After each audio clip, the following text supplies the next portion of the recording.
evening, SRA Nation, and welcome to Season 14.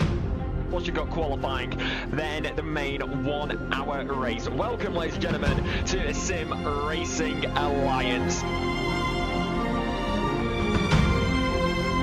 And this is where it all counts. As all eyes go to the light, and we are racing. He brakes late, almost takes out the car ahead of him. He's getting a tow, a flash. Argy round the exit, rear end squiggle. Who's going to get the move done here around the outside? Oh, dang! Byron ran it so shallow there, and this has become a 4-car battle.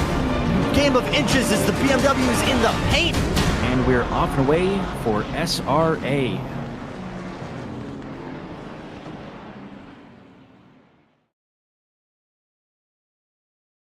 Please the fans. Hello, everyone, and welcome to round 4 of Division 5 in Season 15. I am Stephanie Fisher, and this week I am joined in the booth with Mac Morgan. Trey is here in spirit only, even though you can see his shining smile there on the screen. Max, say hi to everybody. Hey, what's up?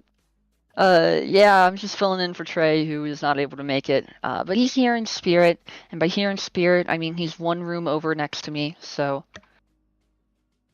he's not feeling the best. But you know, we got D5 here. I think it'll be entertaining. Wet race always ends well. Always ends well.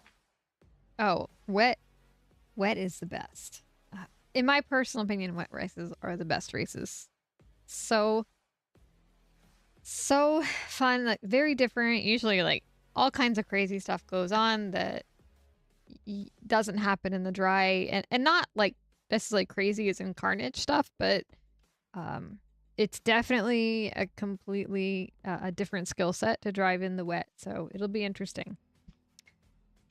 Yeah, I know from my experience in wet conditions, I mean, my first win was in wet conditions, and I hadn't really done all that well in previous races that season, and then the wet conditions came on, and suddenly I was doing really good, and I went back, and the rest of the season I was pretty much back to where I had been previously, just not doing too good, and it is very much so a different skill set there, and I think that we could see some drivers who have previously maybe not done so well shine today, or we could see some drivers that we are used to seeing up at the front maybe struggling a bit, falling back a little bit from where they might be used to finishing. Oh, and I see some like fighting in the chat already. It's a big Parker and Van Loo rivalry going on, so I think that'll make this a very interesting night. Go over to the track map quick though, since we are at Donington Park.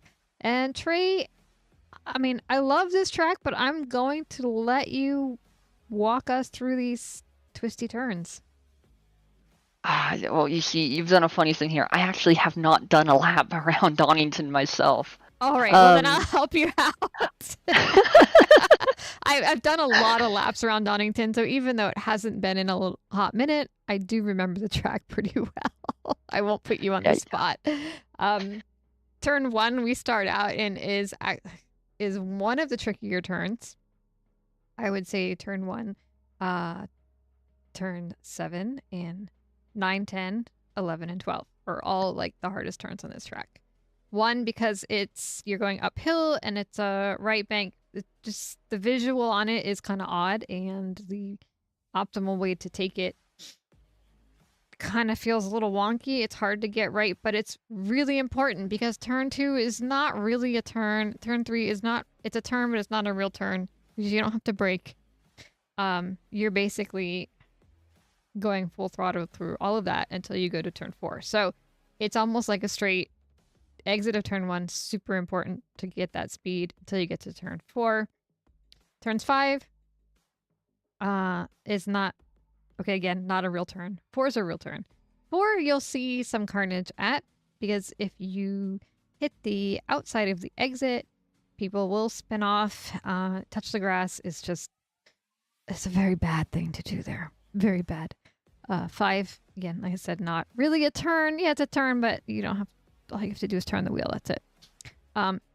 Going into 6 is quite quick, but you need to brake and make that turn 7. Now, as you're going from turn 4 up to 7, you're going uphill. The thing with Donington is great is the elevation changes that you experience through this track. So from 1 to 4 is downhill, from 4 to 7 to 8 is all uphill. So you make 7, you have to make sure that when you come out, you don't go out too wide, because again, the track limits here aren't super tight, but if you go out too wide, it's really unforgiving, and will spin you out pretty quickly, especially if it's wet. Turn 8. Is it 8? 7, 8. There's a weird 13 out in the middle throwing me off. So 8 is a tricky turn. It's more like kind of like 2 turns, because you have 8 and then it turns again. Very wide. Again, it's over the crest of that hill, so I know in the dry, the best way to take it is to cut the curb on the inside, probably in the wet too, but you got to cut it just right. There's a little bump. Again, go out wide. You can have some horrible difficulties, and that's your major straight there between 8 and 9. So you'll see it's a good place for passing, but you're coming into 9 and 10, which is a hard chicane. There's a little tactic to getting through that. We'll watch them do that later. And that's a place where you can die again, because there is some bumps there in curbing to try to avoid or go over just right. Then you have a hairpin of 11 and a hairpin of 12. These hairpins are really tricky. This is a short track, to be able to drive around the track is not that hard, but to drive around the track proficiently is super hard. Turn 10 is like a hairpin, but in a way it's a double turn too. A lot of people will V that turn in. It's a great place for passing. There's a short straight between 10 and 12. 12 is another big hairpin type turn. And again, another great place to either make time or lose a ton of time before you come down that very short start-finish stretch. Trey, do you have anything to add? You keep calling me Trey. You're getting the wrong. I'm so sorry, You're getting the wrong Matt. one. I'm just gonna call you Mr. Morgan tonight. Does that work? You know what? That'll work. That'll work. Okay. You know, I Awesome. was making jokes before about how it's the wrong Morgan brother, and I expected that there'd be some jokes like that, but I didn't expect to keep getting called by his name. But yeah, no, track definitely tricky. I might not have lapped it, but Trey did tell me a little bit about the track. One of the things is he mentioned with turn 3, with the wet conditions, when it's getting really wet, it can actually be a little trickier than you might think at first. In the dry, it should be fairly flat out, not super hard, but when it's wet and it's slippery, it might be a little bit more difficult with the braking zone of 4 coming right after it. And that's a very good point, and you probably have that in quite a few of these turns that really aren't turns. When it becomes wet, you got to treat it a little bit better. So anyway, we're gonna quick look at the driver standings, because they're gonna go out here in about 2 minutes, and I've got to figure out a place to put my sponsor video thing. But anyway, I promised Mr. Morgan, sorry about the dog, that he would do the driver standings for me, because he knows all the movers and shakers this week.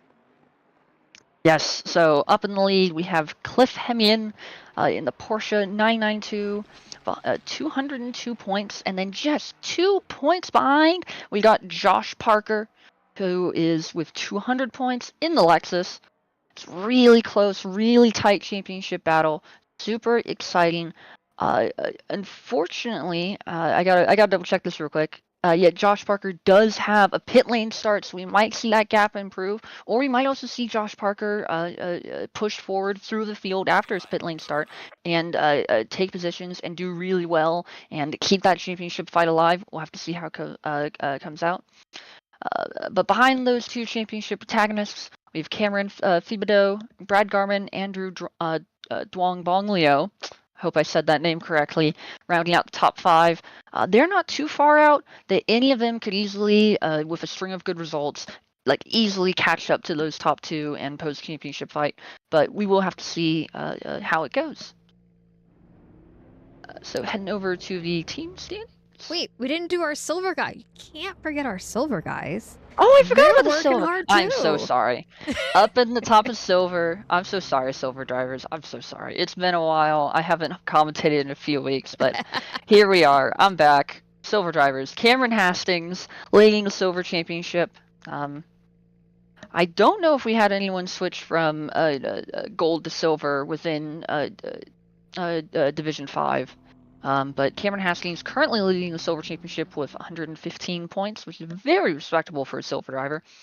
And 20 points behind is Emil Garcia with 95 points.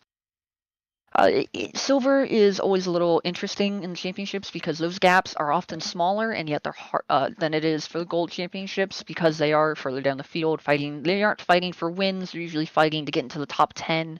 Is often the best that they can expect out of a weekend. Now, of course, that doesn't mean that they won't get wins or they won't do well out of nowhere. That can certainly happen, but as we did see last season in D4 when a silver driver managed to get third in the final race, but it is a little bit tighter, and so that 20-point gap after after 3 races, that's pretty big. But we'll have to see whether or not Emil Garcia can make that up. Behind the 2 of them, though, in silver, we have Michael Santos, Gershty. Gershty. I think Gershty Speed is Gershty right. Speed. I do believe that is how you pronounce that. And Ben Van Loo. And those 3 all right in there, all in the 80s as far as points. That is easily surmountable by anyone. They could it could jump all over the order. But all right, there's our team standings. Actually heading into teams this time. So leading the way, we have Box of Austin Thibodeau and Cameron Thibodeau in the Ford Mustang. Are they brothers? They, you know, we actually have dad and 2 brothers, and I can never remember which one is which. Well, point is, in keeping it in the family there, between the teammates. And they're doing really well together. So it's absolutely great. In second, we have Brad Garman and Zach Watt with Potato Performance in the BMW. Then we got PEX Grand Prix between Andrew Dwong-Bonlio and Stephen Pellerin. A couple Canadians throwing around their national word, in fourth, we got Blackout between Cliff Hemian and Renard Blanc in the Porsche 992. We got Reined In Racing of Dan Thibodeau, who is the last one of the 3 Thibodeaus we got in D5, along with Josh Parker in the Lexus. So. And I do want to go ahead and call out here, if you are looking down at the bottom of the team standings, you'll see 4 new teams have been added. Lando Piastris in Gilchrist, he has been moved from Division 4 Silver down to Division 5 Gold. And he has been moved along with Sebastian Rock of MLHC Racing. And so the 2 of them have been moved down a division because they just want to be in a spot where they are able to compete better and have more fun. And so they'll be joining us, and I really hope we can see them do well. But expect them to be new front runners because, of course, they were in that higher division. They definitely do have some skill, and I think that they'll be able to do pretty well down here. But also, we have 2 others who have joined. Javit Garzozi and Arthur Burns have been moved up from D6 and have now joined us. And so those people could also be front runners. They could be in the midfield. We'll have to see where they shuffle out. They've both been moved into gold from what I can see, which implies that they were probably pretty dang fast in Division 6. So they could be really dang fast here too. But we'll have to wait for the race to find out. I'm going to hop over to the qualifying as the Silver Division is out there. They've been out here for a little over 3 minutes here, trying to get a lap in. Just got a few down. Mr. Hastings, oh no, sorry, Dan Thibodeau is currently our pole position leader with a 134.965, but it is just getting started and it's a little bit wet out there. Happy. Just a wee bit wet. Yep. So that makes me happy. I get really sad when we have wet races that end up being dry. And as you can see the forecast there in the top right, it's for those who are not familiar, the little clock one, that's for the current rain. And then in 10 minutes and 30-minute predictions, looks like it's going to be even wetter than this. So that means that even though you can start to see a little bit of a dry line forming here in spite of the rain, I don't know that the gold drivers are going to have an advantage. They may actually have a disadvantage if it rains heavier by the time they go out on this track.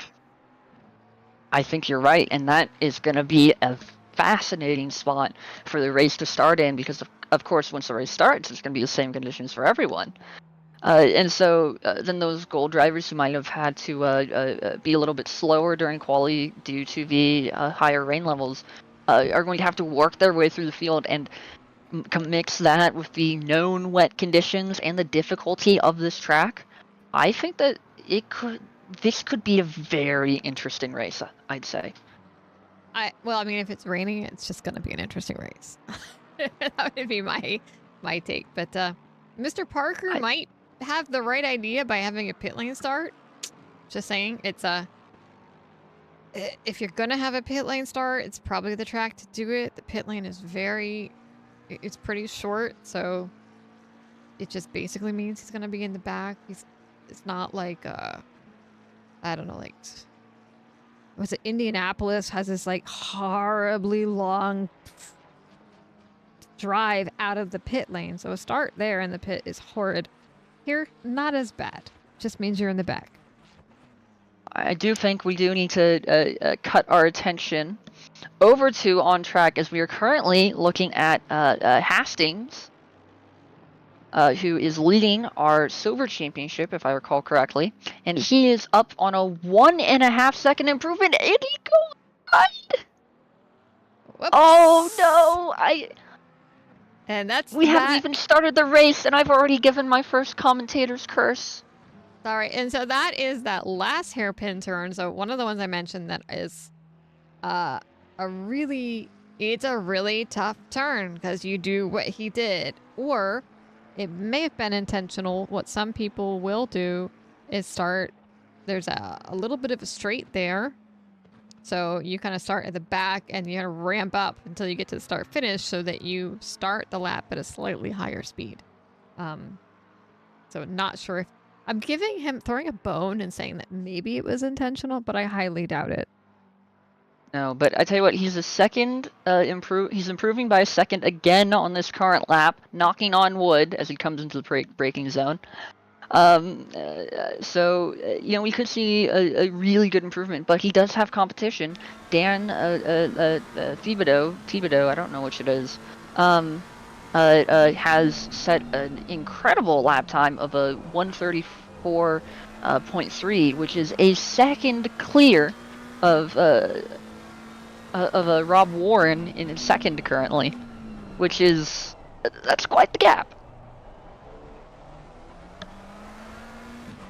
But we'll see how Hastings comes out of here, and then I'll hop over to someone else and try to catch an entire lap, so our viewers can see all these fantastic undulations. Not the best exit there, but it's good enough to bring him up to P2 for now.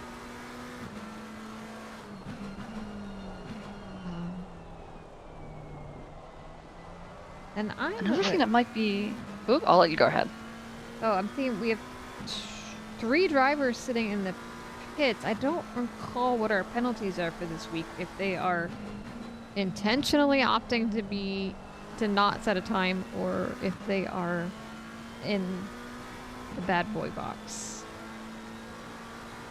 Well, looking at the driver's briefing notes, we do have 3 qualifying bans in silver between Van Loo, Shield, and Acomb.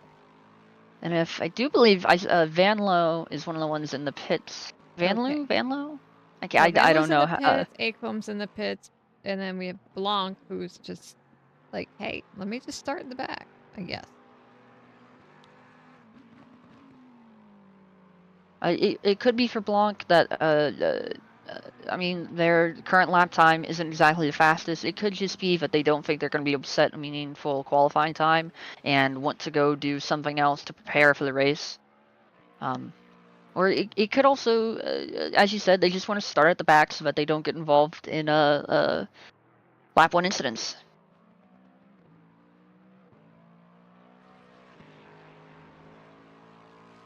Yeah, it's a toss-up now. Blanc is he one of the new guys to D5?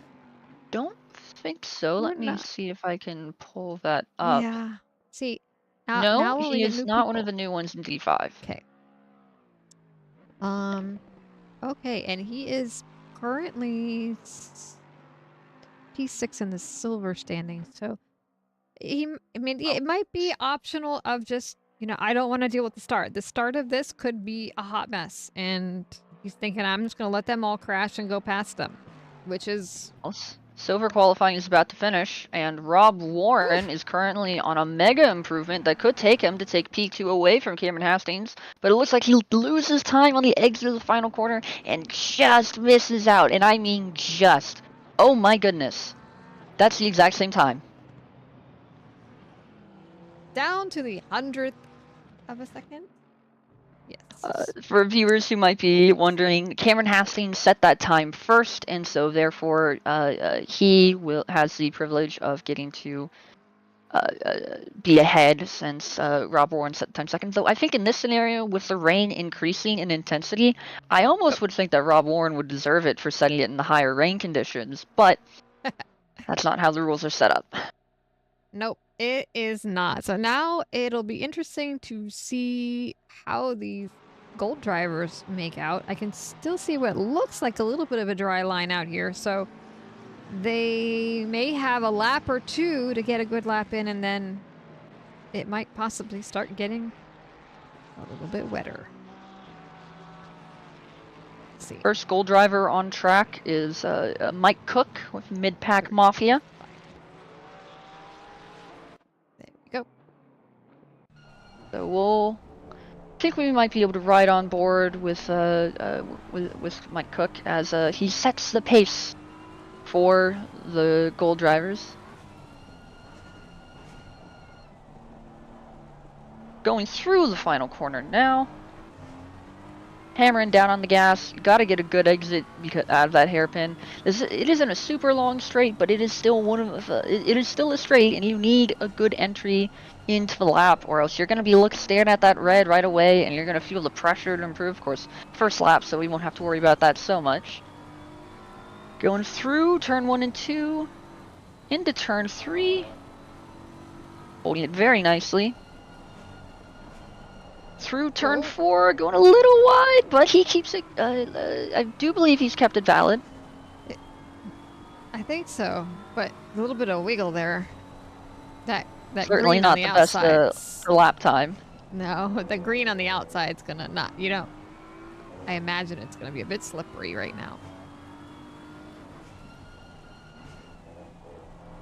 So Good rotation through this corner. that was very nice. And into the chicane up here. This is a fairly challenging corner, especially in the wet.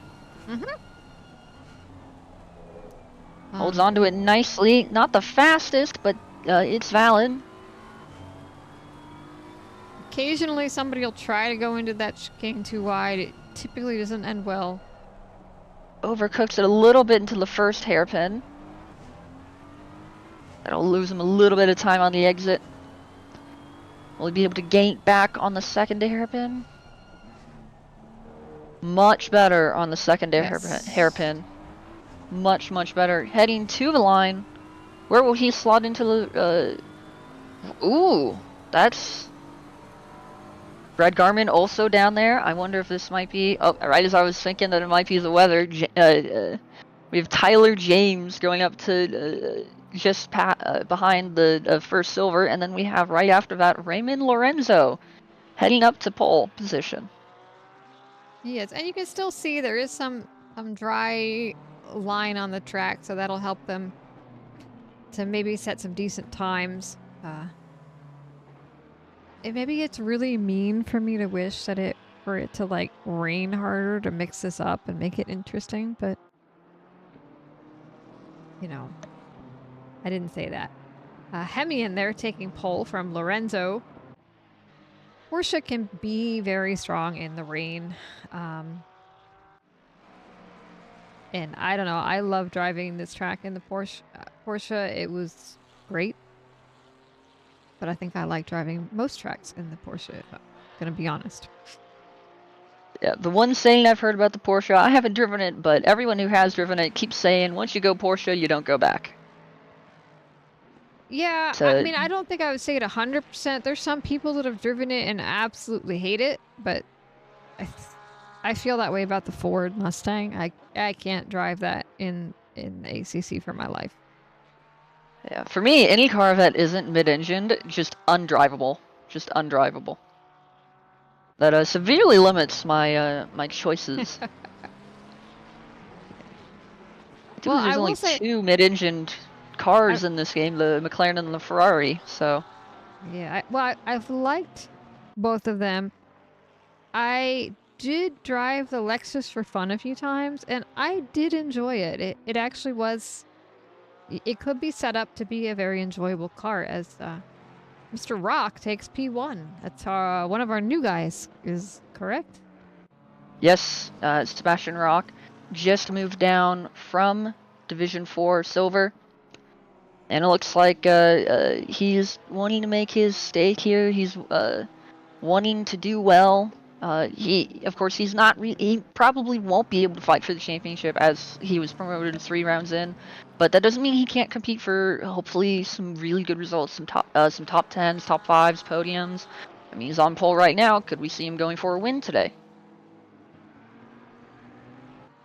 Would be. I think, if memory serves me correctly, Honda's really good in the rain. Okay, I got my confirmation from my resident expert next to me. Well, yeah. So, we'll see how this pans out. Looking interesting already.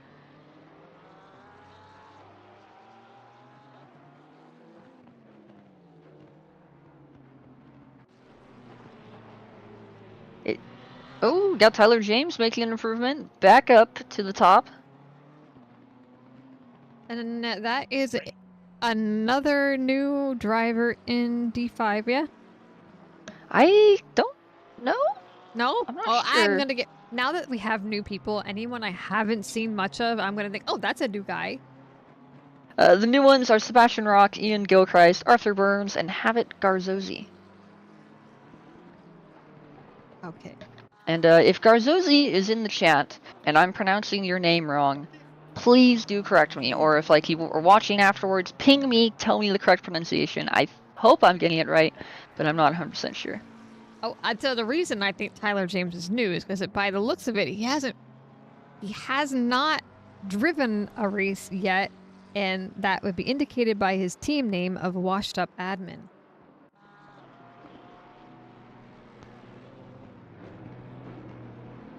Now, looking up and down the order, I do see a few big possible improvements, notably JP May coming to the line right now with a fairly sizable improvement that jumps him up to P6.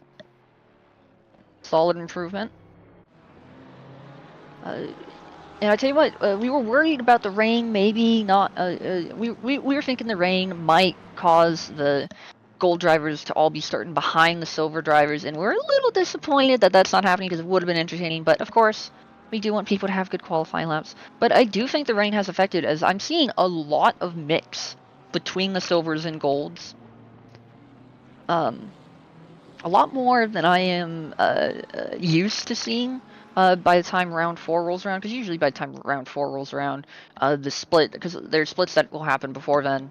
But like the split between gold and silver is figured out better as people get shuffled around between gold and silver, and so by round 4 usually that's pretty well figured out, and so having this kind of overlap between gold and silver right now shows how these rain conditions have worsened.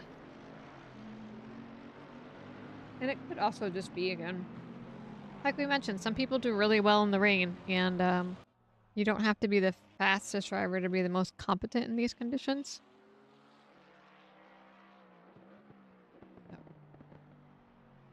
As we have Sebastian Rock has taken P1 from Tyler James. He's a 133.405 as we start rounding up the last 40-some seconds of qualifying now. Tyler James trying to improve, goes a little deep at the first hairpin. Will not be improving this lap, but he will get one more lap, assuming he has the fuel.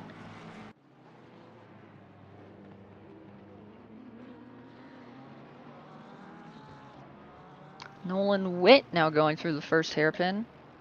Looking for a good improvement. 4/10 improving.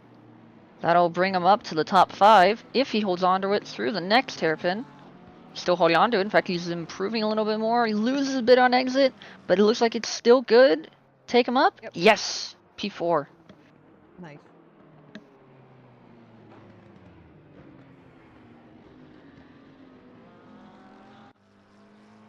Sebastian Rock goes into the pits. He's done.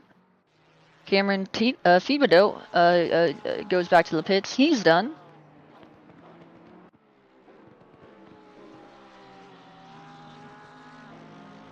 Tyler James is still out there, was ahead a little while ago, but he's far enough. I don't think he's going to take P1 from Sebastian.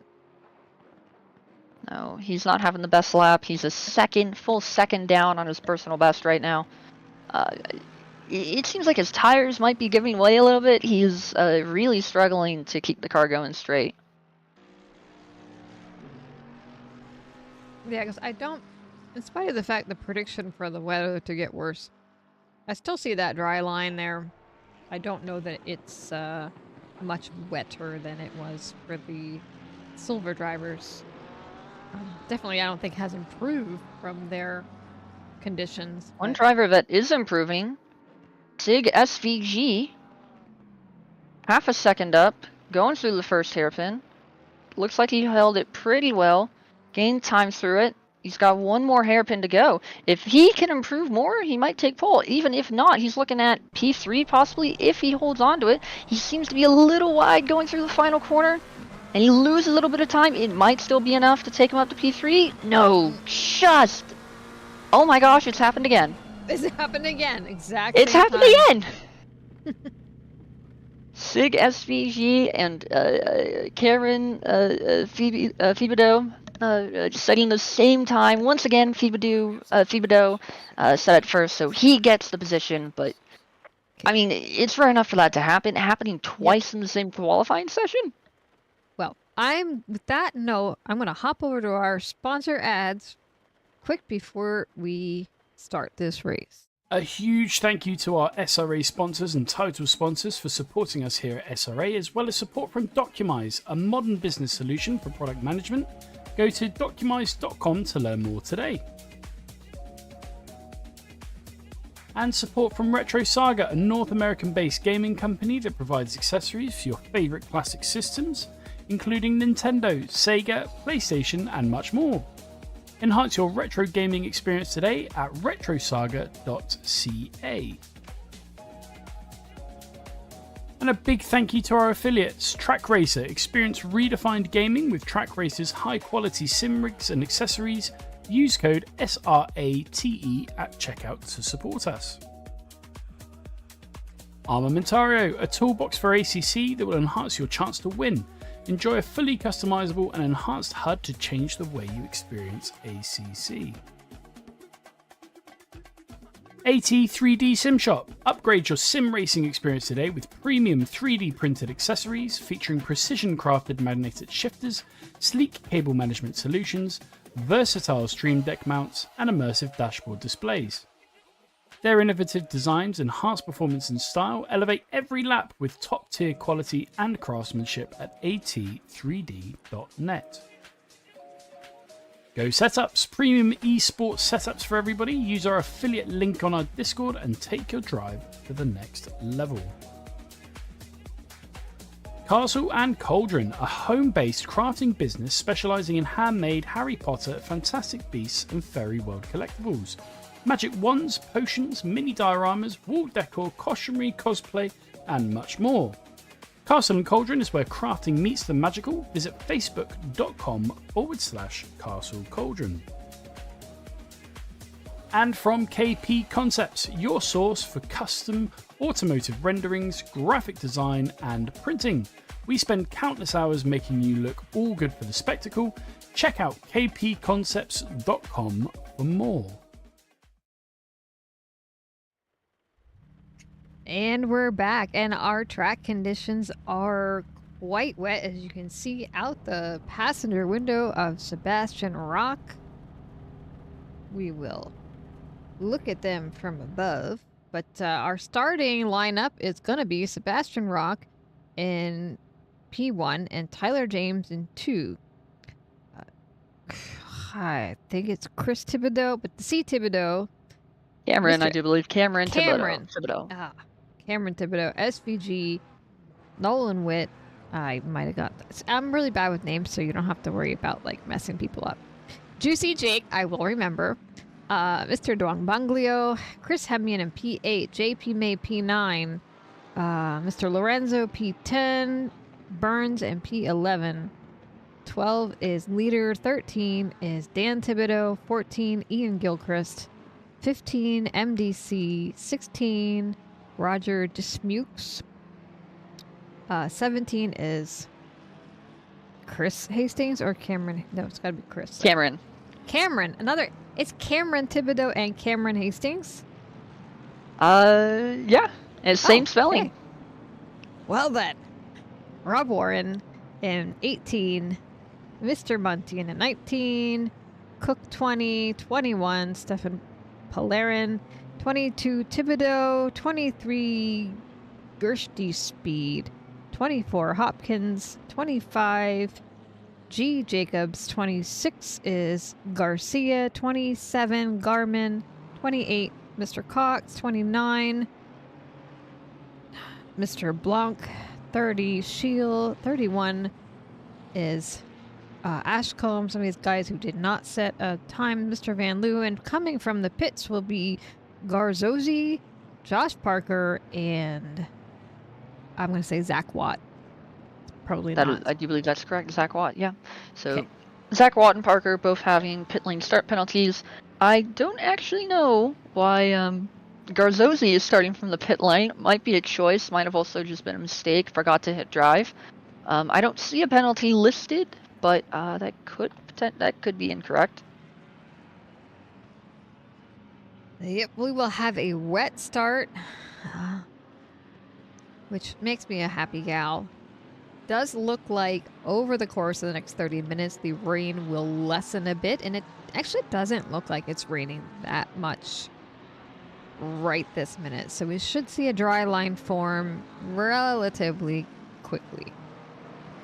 I don't know. It's not a flooded track, but it is a wet track. You know, looking at the word that that ACC is using to describe conditions. So it's not going to be a walk on the park by any means, of course. But you are right in that it's not the wettest it could be, and so we will have to see how that continues.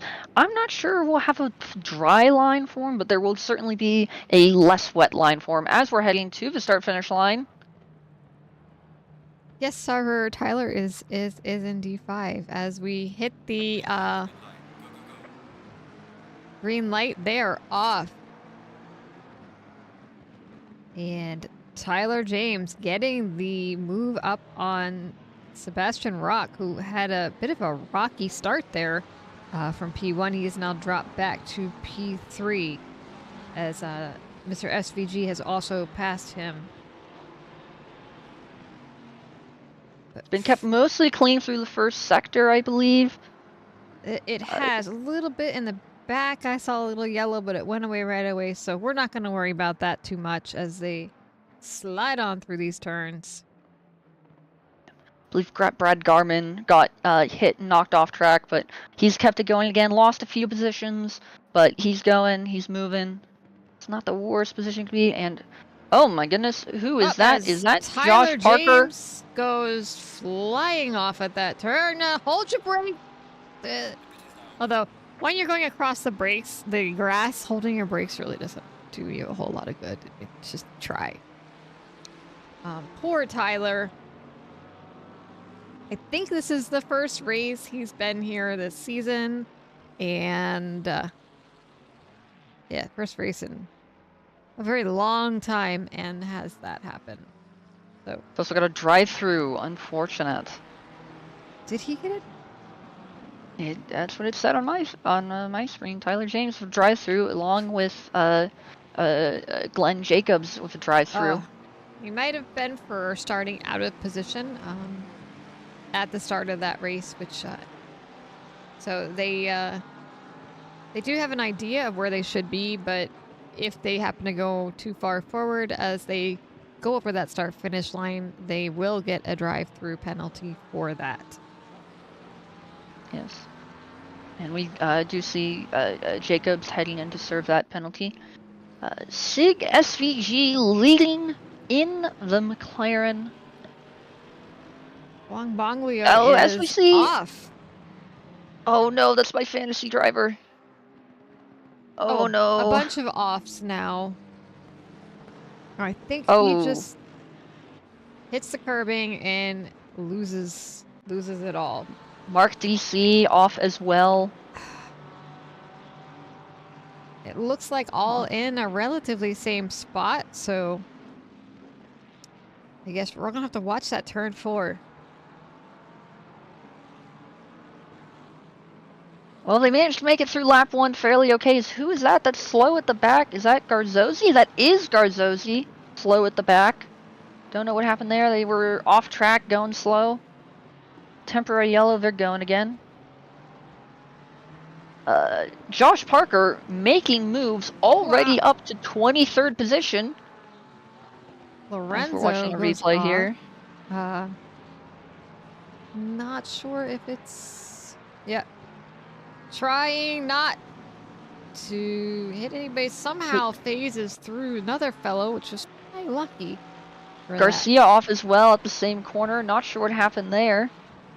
that. Let's try to grab that. See, and there's another... Oh, my word. They're just going all over the place here. Speed now off at the next hairpin. They've gotten it going again. His was not Just a self-inflicted. small tap. That's all it But it's takes. enough. Let's see, Parker and Van Loo. So here's our, I think we had a little bit of rivalry going on in the chat between the fans of these two drivers. So now they get to see them battle it out on track.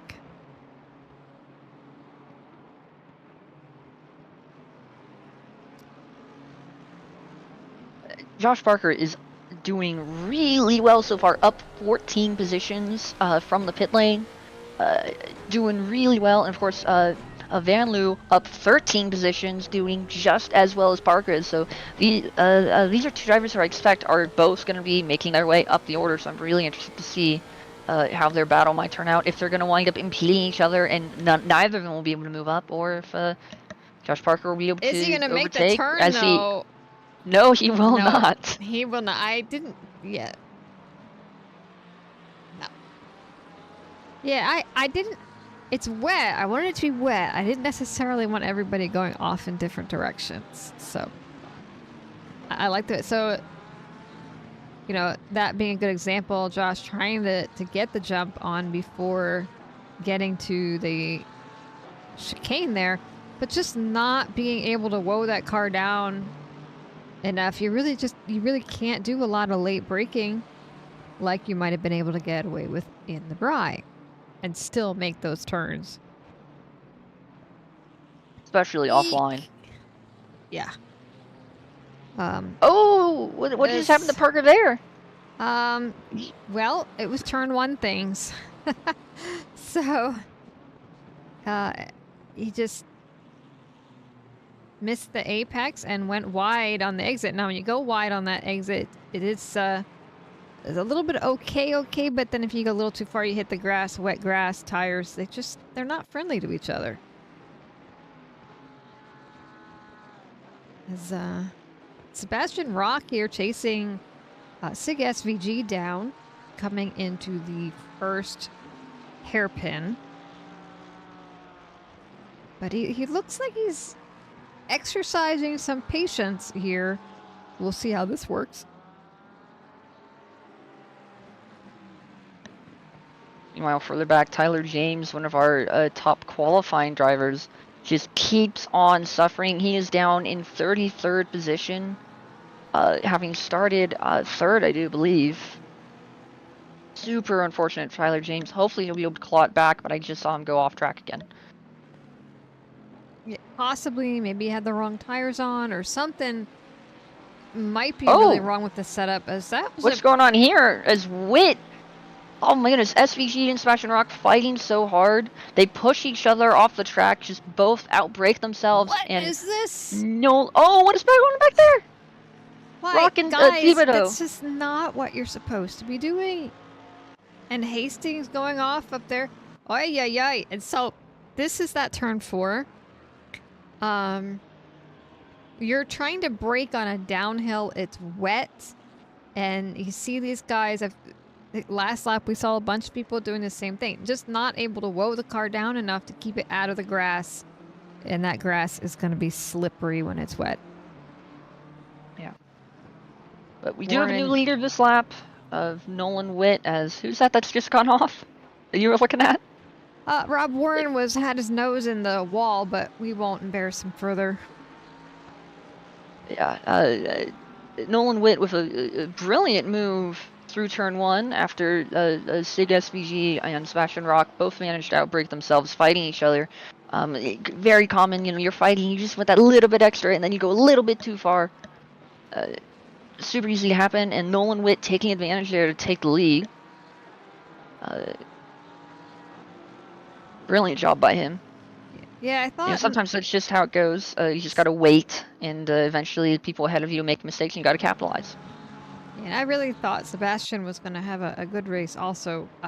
It looked like they were going to do really well, but then after Nolan got past him, it looks like I don't know if it was he and another car trying to go in at the same time or how that worked, but he got knocked back all the way to P12. Van Leeuwen and Cook now going side by side here. See how long this lasts.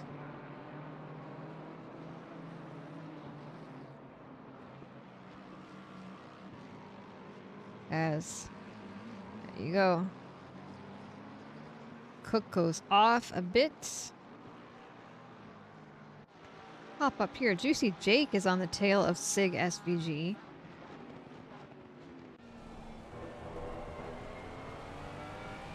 So this gives you an idea what these drivers get to look at as they're trying to chase cars down. Maybe it lets us be a little more forgiving when they maybe tap somebody in front of them, because sometimes you can't see them.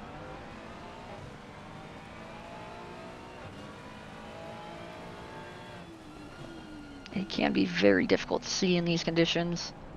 It's hard enough to drive this track. It's hard enough to drive in the wet, but then you also got to take into account the poor visibility. I mean, it's not a huge wonder as to why we've seen so many off tracks already. It's going to be busy this week. Yep, they are, but they signed up for it, so I don't feel bad.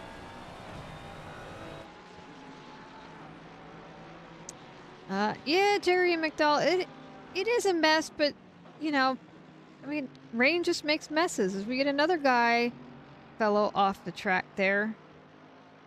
Makes messes in real life, makes messes in virtual life.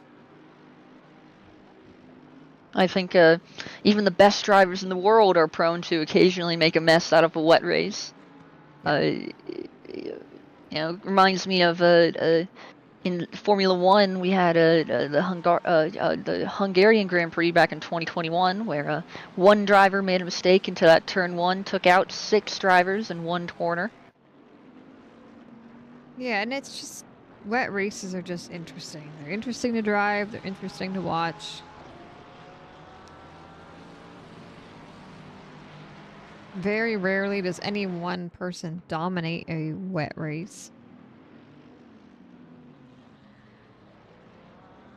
We've definitely seen that so far. I mean, we had Sebastian Rock take pole, immediately lose position on the start.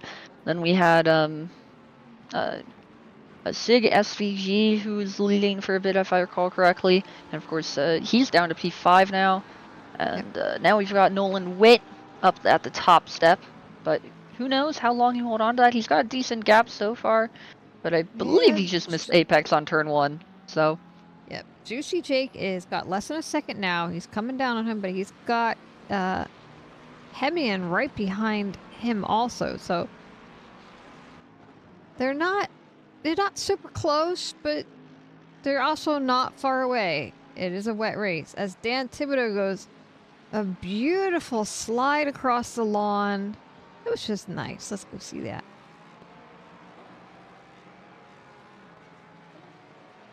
Just look at that Lexus just gliding across the ice. Lucky to keep it out of the wall. His teammate Parker also doing the exact same thing right now. Yep. At looks like the same place. That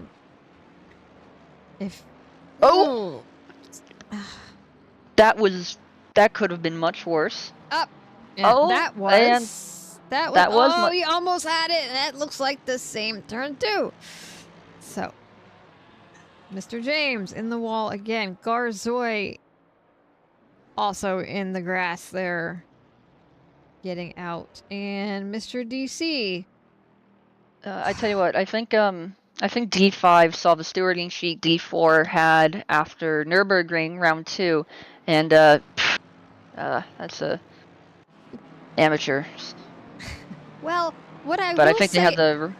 It looks like a lot of these offs, like the vast majority of them, are just drivers going off as opposed to actual contact between drivers. Yes, that is definitely true. So that will save our stewards some headaches. It's not like we can put a ticket in against the rain. Another thing that should save their headaches is that most of these aren't on lap 1.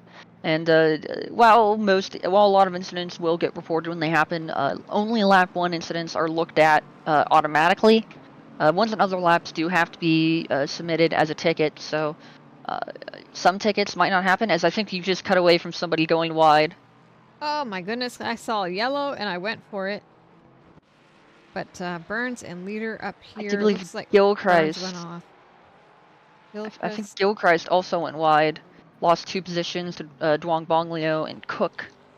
I think the Lexus is not enjoying the rain. It's just a small hunch.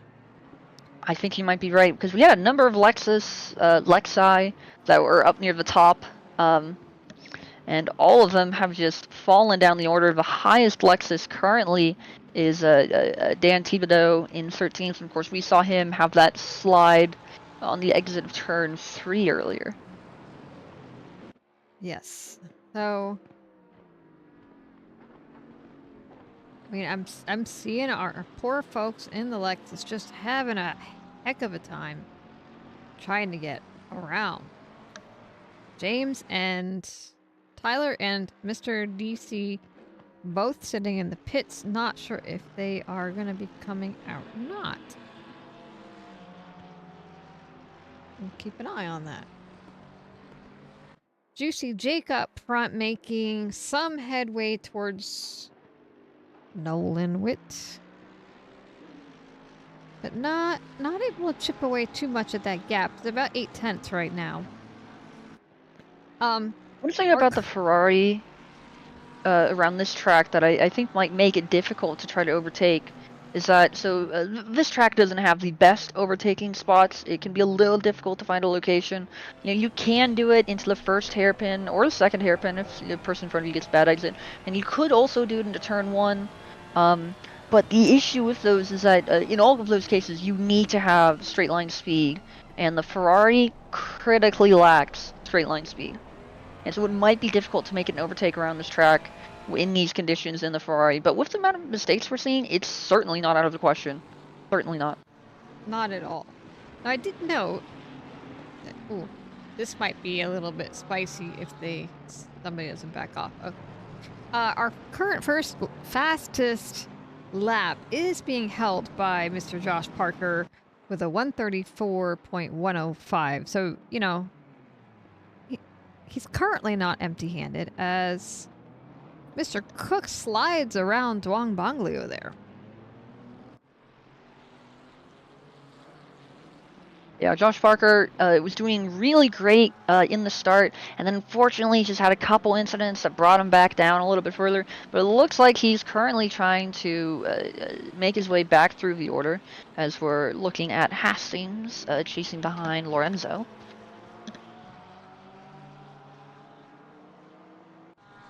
He's gonna see if he can get past him.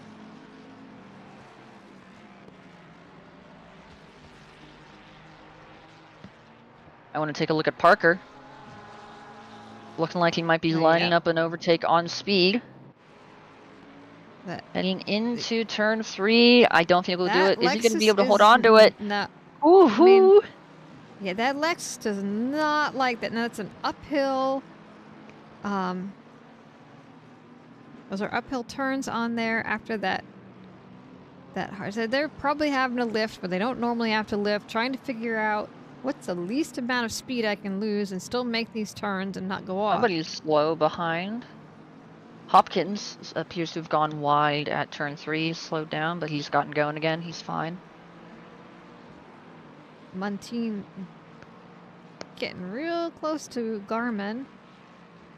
Let's see, approach this cane. Garmin goes off. Montine takes it.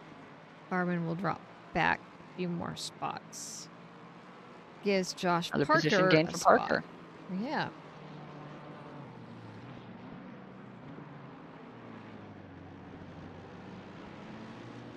And there's just oops, sorry. stuff going on all up and down the field. It's really hard to keep track of it.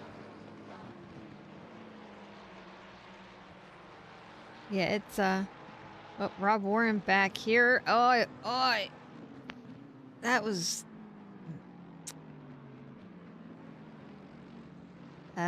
Gilchrist and Warren have a little battle. Gilchrist goes off. Warren takes it. Parker going for it again. This time Parker's going for it again. I'm not sure. Oh, what happened? I'm gonna have to reverse that and see. I think he might have had a slip and slide. Nolan Witt has seemed to lost around 2 seconds, so something happened. Gonna try to back it up. We'll get back. Oh, he just got too much on the gas. That's all she wrote. Now, Juicy Jake is in the lead. He's had a couple. I know the first race of the season was pretty rough for him. Hopping back to Mr. Parker. It looks like he's trading spaces with Gerstu Speed. Parker's thinking about it, but hopefully thinks wiser, and he does.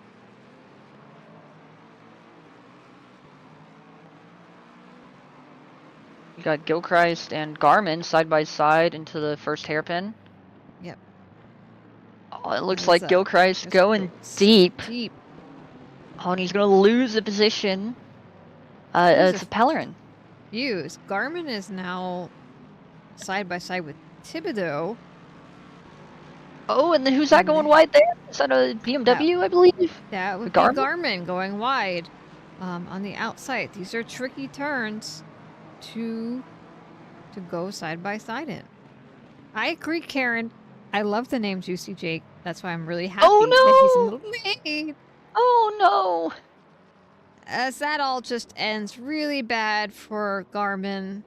Hopefully he can recover from that. We'll hop back up to Parker. As that happens. You know, I thought I had seen Parker making a move on speed here to get around, but it looks like that move might not have stuck. Nope. I had the wrong screen up on my thing, too. The heck? Cox going off. My apologies. Commenting on things that are happening 2 seconds ago. We'll hop back to our... Yeah, I mean, the fight with Parker and Speed, now they've spread out a little bit. It looks like, you know, that chicane...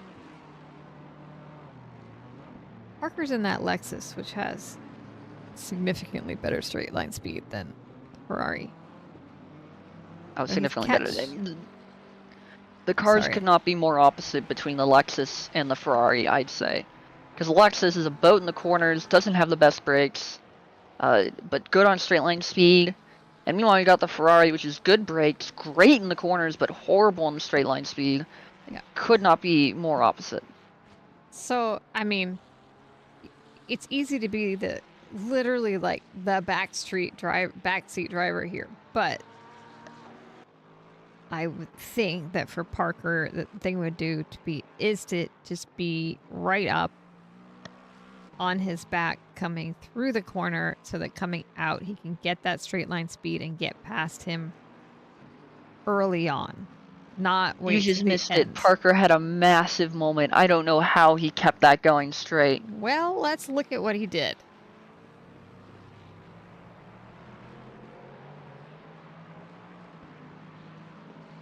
See if you're able to see it on here. I'm not sure whether or not it'll be visible. Yeah, he has a lot of trouble going up. I think this set, yep, and hits the green, that wet green paint out there.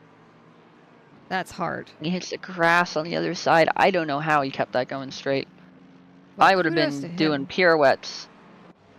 Nolan Witt got past Juicy Jake again, and we missed that. I'm really sad. 'Cause it was an opportunity to comment on the Juicy Jake name. I believe Juicy Jake made a mistake because Hemian is right there. Cameron Hemian is right there with them. But Juicy Jake's still right on the back of Nolan Witt, so we could see it happen again. Of course, Cameron Hemian right on the back of both of them could also be making a challenge for P2 or even P1. Yep, all depends on how this shakes out.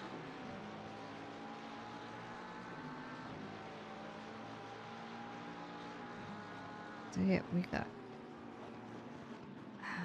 look further back in the field. Shield is off. We will spare him embarrassment. As well, it looked like Rob Warren was going to catch up to Mr. Duong Bonglio. But as the wet does, it slowed him down.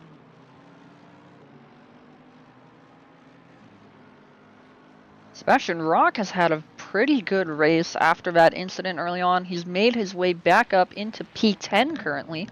Now, I do believe we've had some drivers that have already pit, so that may just be a pits, but there haven't been that many that have pit yet, so. No, I don't think. Oh, yeah, Nolan Witt and Juicy Jake at it again. Juicy Jake's gotten back around Nolan Witt while we looked away. Chris Hemian right there behind him. This just happened. You might be able to get it on the replay this time. All right, we'll pull it up. I think we got it last time too, so let's try to get that. Hastings Oh, just a popping into the moment. pit. Yeah, just a little moment. It's all it takes. It only takes a moment. Just one little one.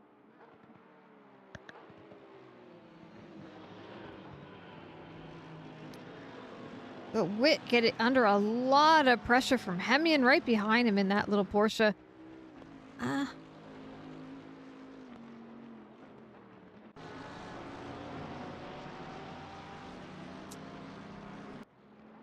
Looking at the live feed, they're now approaching lap traffic. That blue and yellow Porsche ahead of them is lap traffic. I'm not sure who it is. I believe it's Hemian's teammate. If I had to guess, it's Blanc. Yes, it is. It is Renard Blanc, who has yet to make a pit stop. As he goes wide. Totally out. Just says, nope. I'm just gonna get out of everybody's way here. Dan Thibodeau in the little bit further back. He's off. Looks like maybe that was a solitary moment for him.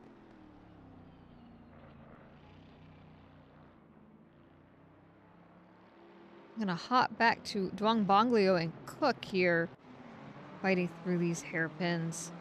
Looks like Warren was able to slip past as Cook goes off and has a conversation with a wall.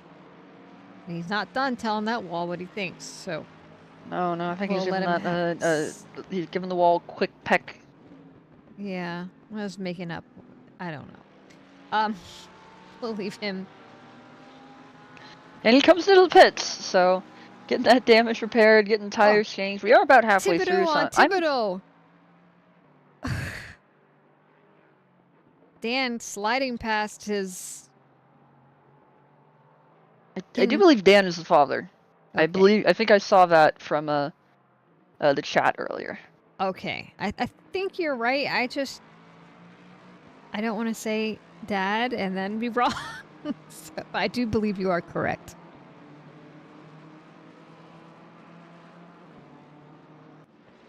Take an eye up here again. Still Juicy, Jake, Nolan Witt, Chris Hemian fighting for P1, 2, 3.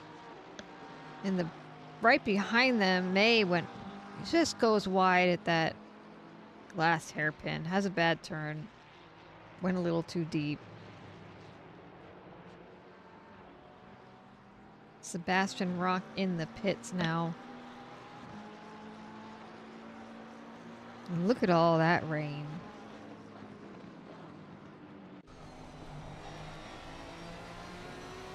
You know, I was worried when we saw the gold drivers get ahead of silver drivers that we weren't going to see as many moves as we were hoping, that it might be a little bit with the way conditions are and how hard it can be to pass around the track. I was worried we might wind up getting a train, but this has been anything but a train. And this is why I love a wet race. It's not that I like seeing people go off, but you know, it just takes a little bit of a slip and you lose a couple spots and you gotta fight. But everybody's doing that. Everybody at some point in this race, the vast majority, are gonna have a little slip, not necessarily going off or conversing with walls or anything of that nature, just, you know, losing a couple seconds in a lap and losing spots and gaining spots. So just so much more movement on track. Yeah, I mean, both of the top two, of course, have been trading back and forth that first position, making mistakes. Everyone has been making these mistakes. Otherwise, those top two probably wouldn't be in the top two still. No, they wouldn't. As Parker gets past Muntian, takes another spot, makes it up to P14. He started back in the pits. And that Lexus has not been the easiest on him to drive in this condition. So a big fat kudos to him.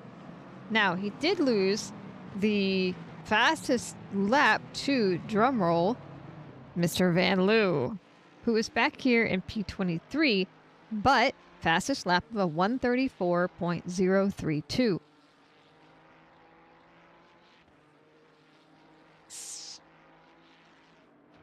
And he's got lots of clean air front and back. I'm surprised by how few drivers have pit yet. I mean, we're coming up to the 30-minute mark, and like if I'm in the car here, I'm thinking, hey, let's go for an undercut. Let's try to undercut the people around us. That in wet races, the wet tires tend to last a bit longer than dry tires in my experience, and so going for an undercut can be super effective because yes, they will last longer, but like you're still going to be losing that time to them, so gaining that time in clean air can be really effective. So I'm a little surprised by how few drivers we have seen attempt it. Well, I mean, I would say yes and no. It might be that they were waiting for the 30-minute forecast. You know, that could have been that, you know, they popped into the pits at 30 and then find out the rain's going to go away in 15 minutes. And, you know, then you got to change tires again. So another interesting thing with these, quote, wet races, they're not guaranteed to be wet. It might be that, you know, the last 10 minutes or the rain's going to go away and it's going to dry up. Or, you know, I've been in some of these, quote, wet races. It rained for the first lap. Singular one lap it rained. And the rest of the race was dry until the last 2 laps. So you have a lot more strategy that people have to think about. And so holding off a little bit if the rain's going to go down might just be a better option. I think he might have been dead right there because we've just seen a bunch of our leaders hop into the pits. Nolan Witt among them, who I believe had been running first and before he pit. He might have been running second. Who knows? We kept missing exchanges between him and Juicy Jake, so who knows who was really leading at the moment. But Nolan went into the pits, attempting the undercut to gain some time on his rival for the lead, Juicy Jake. We're going to see how they come out. I'm just going to hang on to Juicy Jake here, even though Mr. Parker is 2/10 from Rob Warren fighting for P7. I would like to see where Nolan comes out around Juicy Jake. Does he make the cut, or does Jake get by him? And I do not see Nolan anywhere. Nolan Witt is 11th currently. He's come out into clean air. Duong Bonglio is about 14 seconds ahead, which is really good for Nolan Witt. Having that clean air allows him to use his new tires to the you know, as much as he can. Gives him some space to set down good lap times. If he can capitalize on that, then he could be in a really good position, and he's looking like he's setting a fairly decent outlap. Of course, we just saw Juicy Jake did not elect to make his pit stop, but we have just seen 3 drivers are currently in the pits: Neil Leader, Dan Thibodeau, and JP May. See if so Josh Parker is still out. He did not make his pit either. Still behind Rob Warren. Not sure if he's feeling held up. I'm gonna bet not, if he's elected to stay out there. Yeah, I'm a little surprised that he's elected to stay out as well, because obviously he's a very fast driver who's looking to gain positions. That's like the perfect conditions to go for an undercut. But he has elected to stay out, so he could also be looking at an overcut. He might be hoping that people around him will pit, and that'll give him clean air. And again, since he's faster and the wet tires don't degrade that much, that could be super effective. But we'll have to see.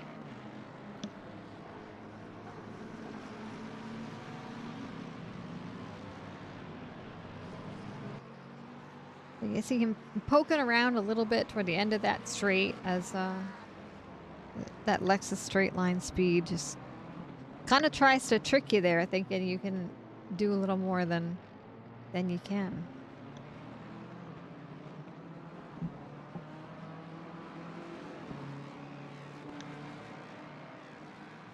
I will say that Josh Parker, even though he is on those older tires, he, relatively speaking, he is putting some really good lap times down. I mean, his last lap that he's just finished was a 1:35.3, and looking down the order, that's pretty much on par with most of the drivers, on par or in many cases better than drivers who have already pit. So going for an overcut here might be a good choice. It might allow him to get some positions, but only if he can get clean air in front of him, which behind Rob Warren he hasn't quite.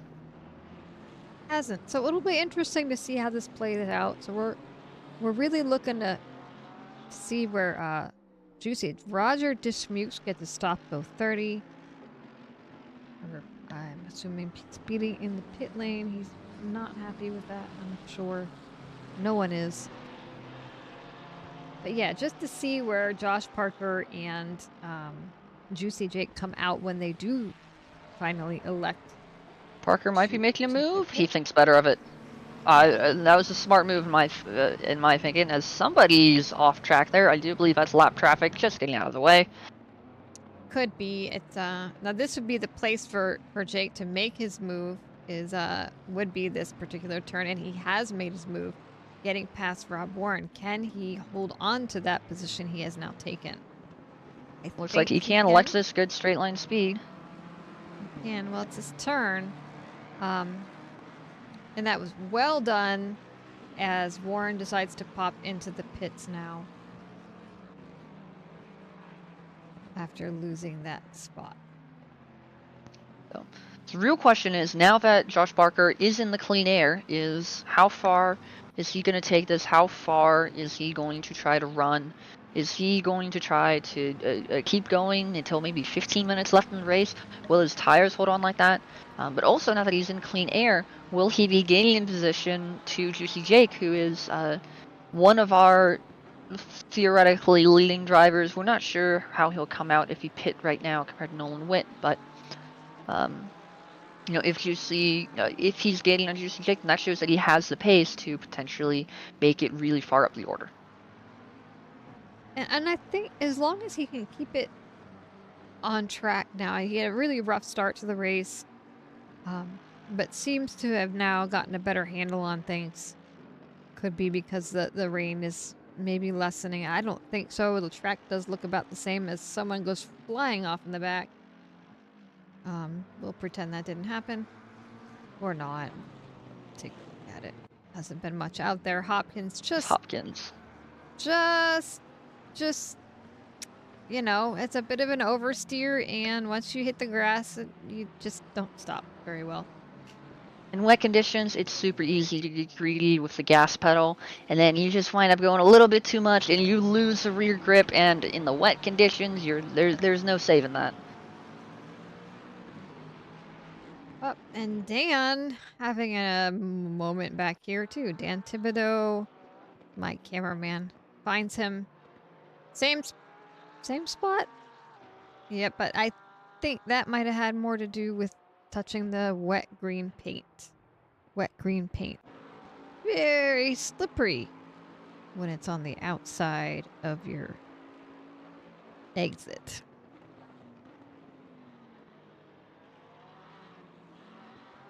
Coming through the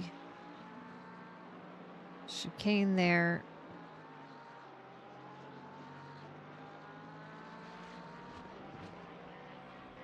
It's like Warren and Cook back here. He had some trouble. We're just going to leave that one alone. I know he had some problems, but I'm not going to bother with it at the moment. Hemian, though, catching up on Garmin.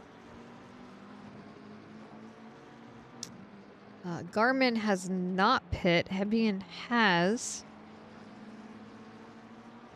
But Garmin is entitled to hold his position. He does not have to give it up. Gotta say though, I'm looking at the times between the drivers who have pit and the drivers who have not. If you have not pit yet in this race, you need to get heading into the pit soon. The tires are really dying. I think the average pit lap time difference is pretty high so far between those who have pit and those who haven't. I mean, Juicy Jake, this last lap was a 1:35.4. Nolan Witt, a 1:34.7. That is a full 7/10 clear. That is not a small difference. They really need to look at coming into the pits yet, and I do believe we saw somebody come into the pits. Burns, I believe, has made their pit stop. Yes, A. Burns popped into the pits. So,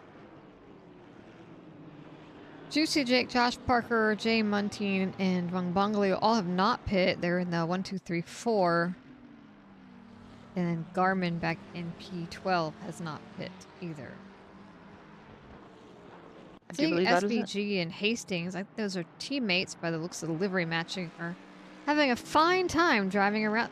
Well, they were having a fine time Oh driving no! around together until that happened.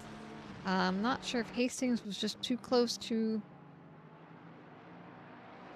Hemian. Hastings didn't have the best rejoin either. No. Running into the Well, side of JP May on the yeah. rejoin. Unfortunate. Yep. Able to keep it straight though. So good on him. Pretty tight bunch here going through the last turn. We have a new fastest lap for Sebastian Rock. The new driver coming down from D4. Of course, in the Honda, which is good in the wet conditions. Yes, it is. It's got a 133.730. Juicy Jake into the pits, and he is at the pit exit right now. Where will he come out in comparison to Nolan Witt, as Nolan Witt goes past, and so does Sig SVG. So Juicy Jake probably really kicking himself now for not taking those tires sooner. Yeah, but he will have faster tires now. But the big question is, how much will those newer tires, will they really be that much faster? And will they allow him to work his way back up? Will he maybe be able to bring the fight back up? It's a sizable gap right now, about 6 or 7 seconds up to our net race leader, Nolan Witt. But we'll have to see how things turn out. Josh Parker, your current leader, though he still has a pit stop to make.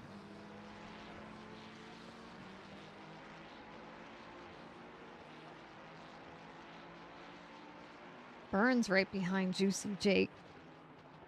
Not happy to have lost that spot when he came out.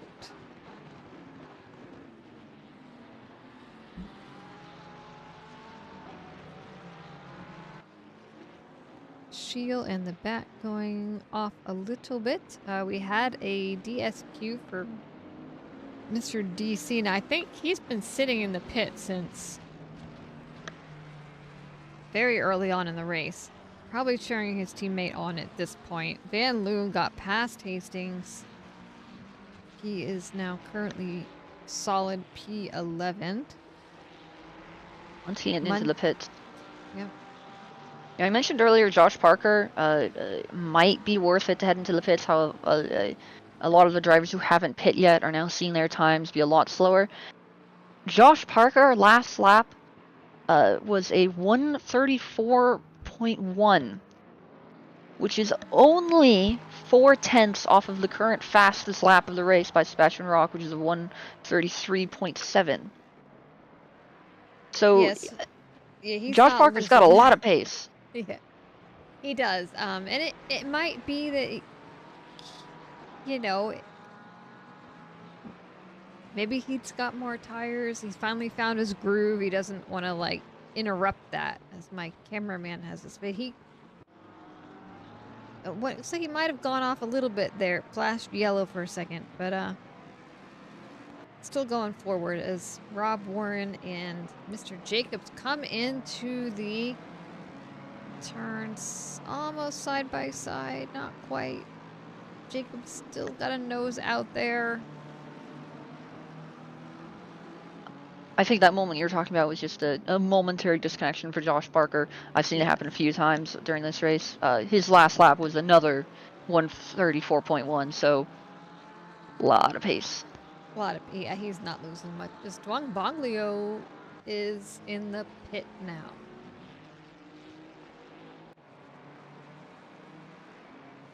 So Josh is the only person not in the pits at this point.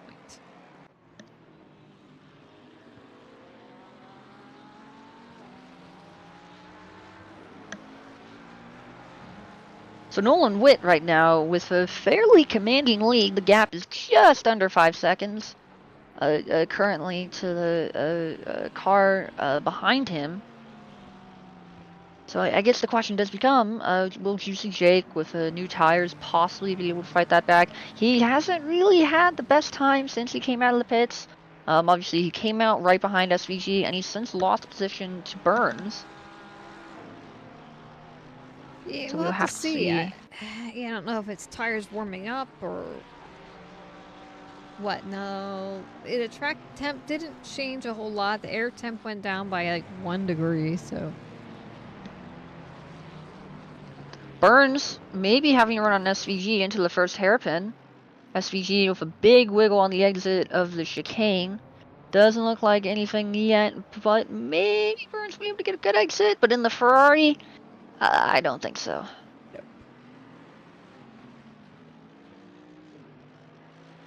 Not around here. Yeah, looks like he might have gone a little deep in that and loses some time to SVG ahead of him on that exit.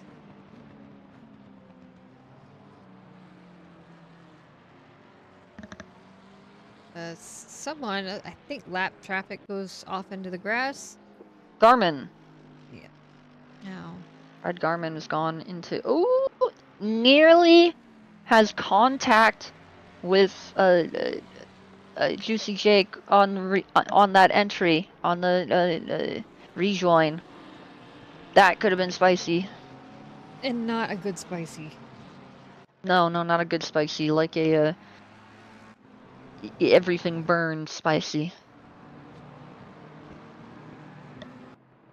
I think, yep. So you got the two Thibodeaus and their Fords here driving around. It's the second time we've seen teammates driving around together. Parker is a pretty solid yellow up here as he has a little bit, touches the edge, has a bit of a spin, and trying to get out of the way so he can get going straight. Lost a few spots there, but looks like he still hasn't opted to go in the pits as... Well, the lap before that was less than a 10th off of the fastest lap of the race. So maybe he just thinks he doesn't need to. His tires are fine. He might be trying to leave it to the end of the pit window. Might be. I don't know. We'll see. It could be that he thinks that if he pits, all that's going to happen is he's going to wind up stuck in dirty air when he's already one of the fastest cars on track. But of course, with that mistake last lap, he's not quite where he was previously. So Whoop. We have a Cook and Thibodeau in the back here fighting.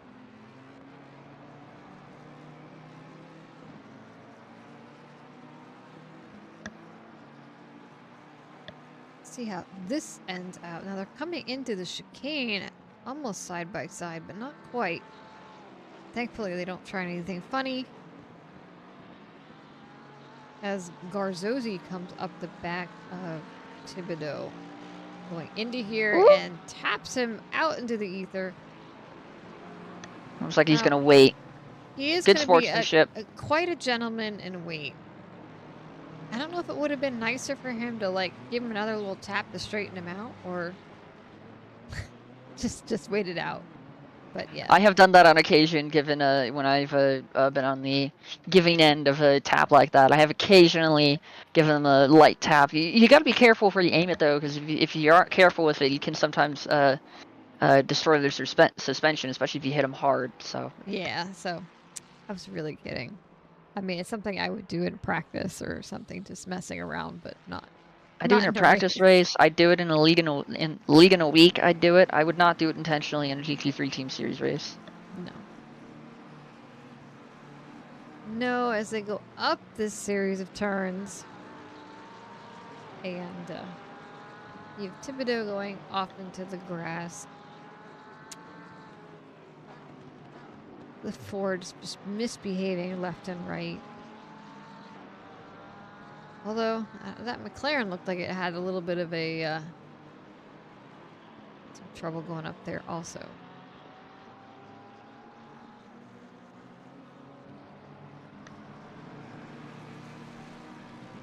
Josh Parker is still absolutely going insane with his pace right now.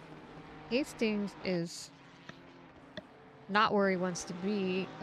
Just hits that, and that's a turn. We've seen that exit of that turn. We've seen quite a few people doing the same. Oh, that's a terrifying rejoin. Or not rejoin, but he kind of got ejected back onto the... What? I'm not sure what happened there, but it looked highly unpleasant.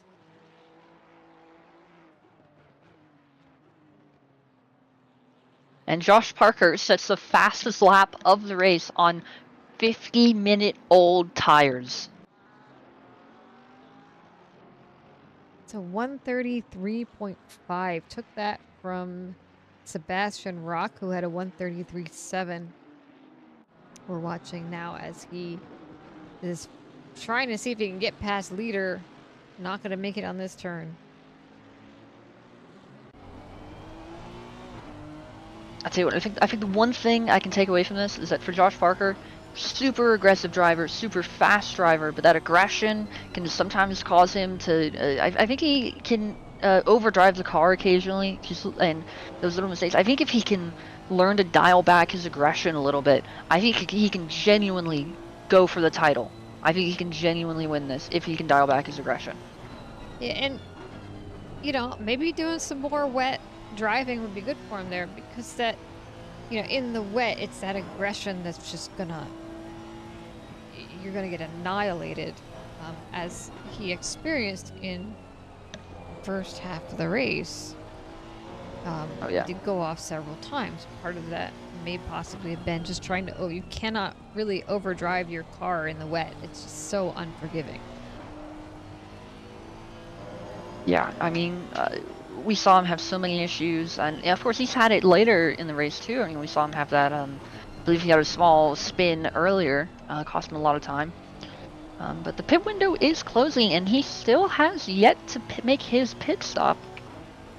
I hope he knows that his pit lane start doesn't count. Yeah, no, I'm worrying about that too.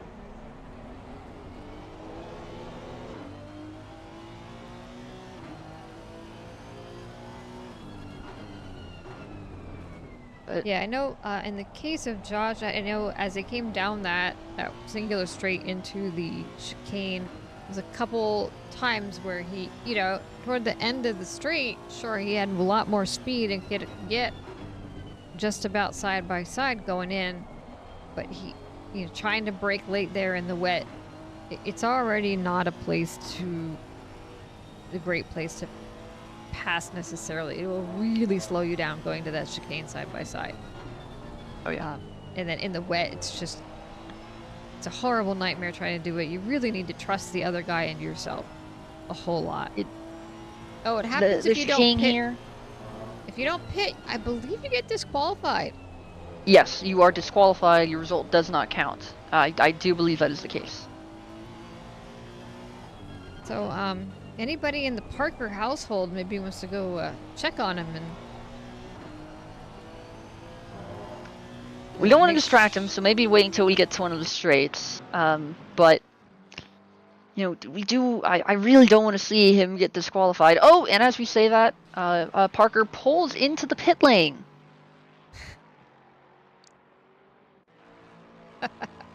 Yes, good job.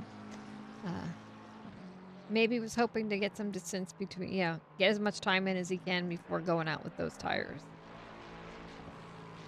Oh, it's a little bit of side-by-side in there before this turn, and Speed is saying nope. Dan Thibodeau runs a little wide, and Speed just speeds off. Back here, you got Warren and Polarin going in side-by-side. Warren's really pushing Polarin, trying to get by.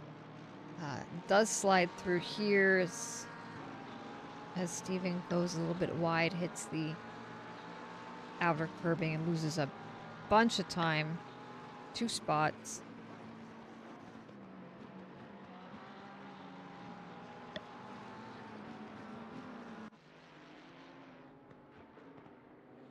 Josh Parker coming out of the pits. Looks like he'll come out around 15th.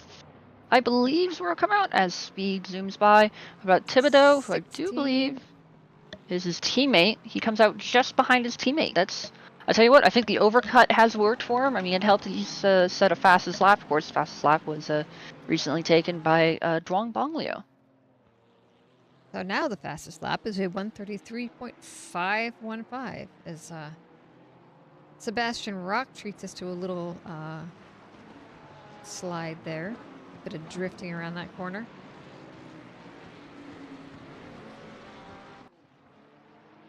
You know, he's been on the back of Neil Leader for I want to say half the race at this point. Just hasn't been able to find a way by. He hasn't. But they've been doing a pretty good job. Nobody going off. Nobody having really any major contact to speak of. It's been a real clean fight between the two of them. We can always appreciate that. Absolutely. So Nolan Witt continues to hold the lead with 3-second gap to Sig SVG, who has a 3.5-second gap to Mr. Burns, who has a 2.5-second or almost 3-second gap back to Juicy Jake. So our 1, 2, 3 is fairly secure if nobody makes any errors. We'll see. Oh, I want to go. Somebody requested to see Mr. Van Loo, who is a half-second behind JP May. Van Loo on track for a brilliant result here, up all the way in 7th as a silver driver. That's a lot of points for a silver driver to take home. Yes. That it is.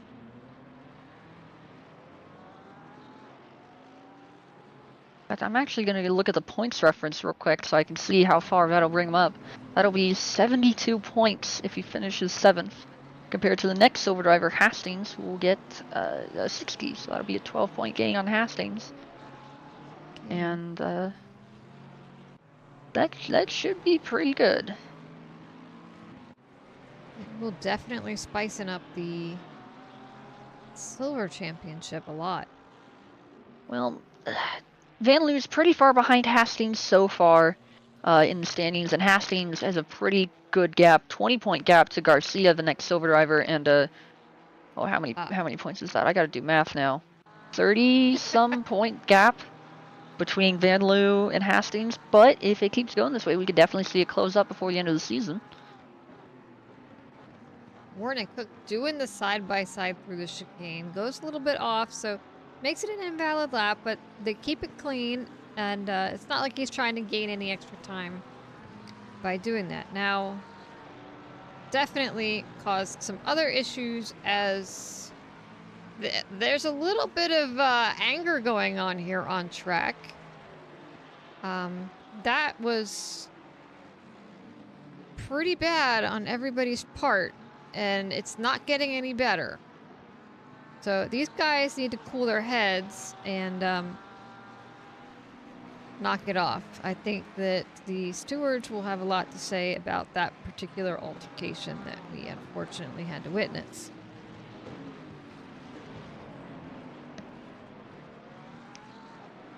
I believe that the red and black car we saw there was the leader, Nolan Witt. So Rock and Leader here going through this turn. A little bit of side-by-side bumping, but it looks like Sebastian Rock comes out on top. Finally makes his way past Leader. That fight's been going on for several laps. So it's good to see a conclusion to the battle, and a clean conclusion to the battle at that. Yes, that's how the battles should be here. Yeah, there's going to be incidents. People are going to bump into each other. Things happen, and we just kind of move on. Fighting on track is frowned upon very highly in SRAs. I would anticipate some pretty severe punishments coming down the line for both of those drivers. Yeah, no, intentional hits are extremely frowned upon. Extremely. Something probably worse than a DSQ is what I imagine. So I'm not going to speak for the stewards. Not my job. I don't want it. I'm just the commentator. We will also see there have been instances in the past of especially in wet conditions. Oh no! Oh, that's a shame. I mean, it makes it frustrating when things like that happen. But yeah, we are on the final lap. Nolan Witt leading. I guess we can watch Mr. Witt. Looks like there's some tensions are getting a little high in some places. Although we have a lot of fans for Van Loo, who is pretty close to the guy in front of him.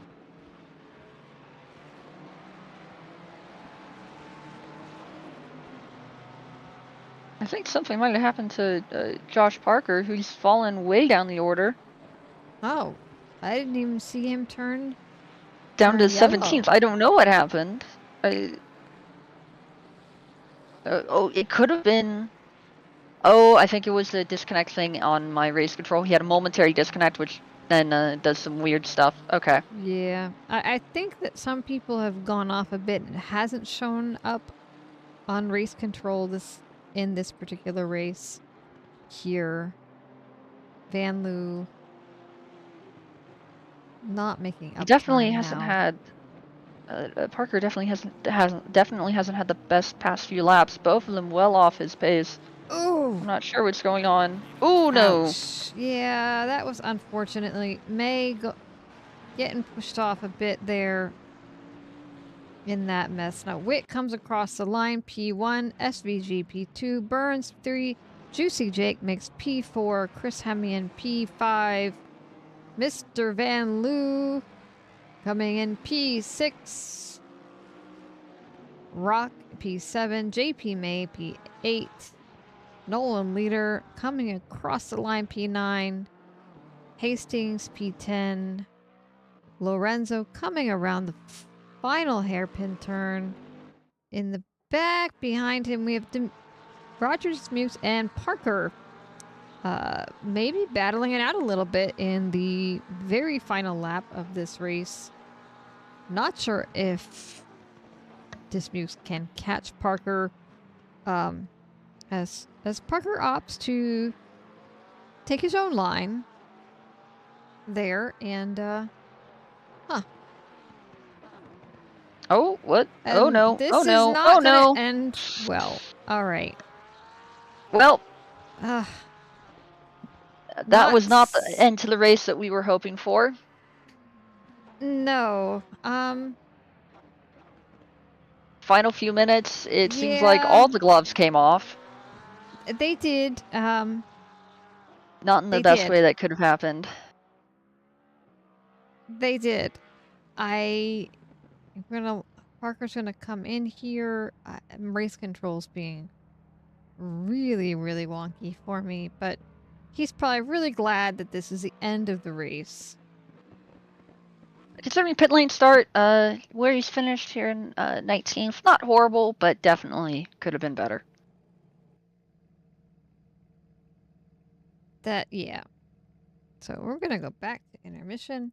I do not want to be in the chat for the review of this race. No, there will be some, there will likely be some discussions over the incidents that we've seen happen there. Yep. Van Loo did take the P-Silver win in P6.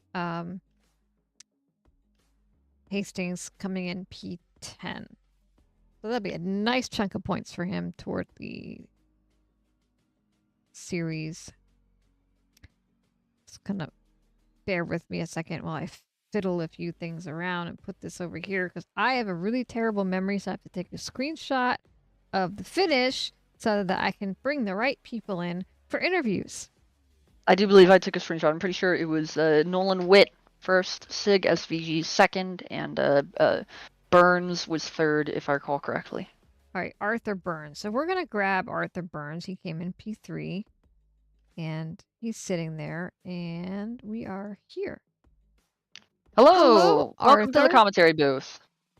Oh, hi there.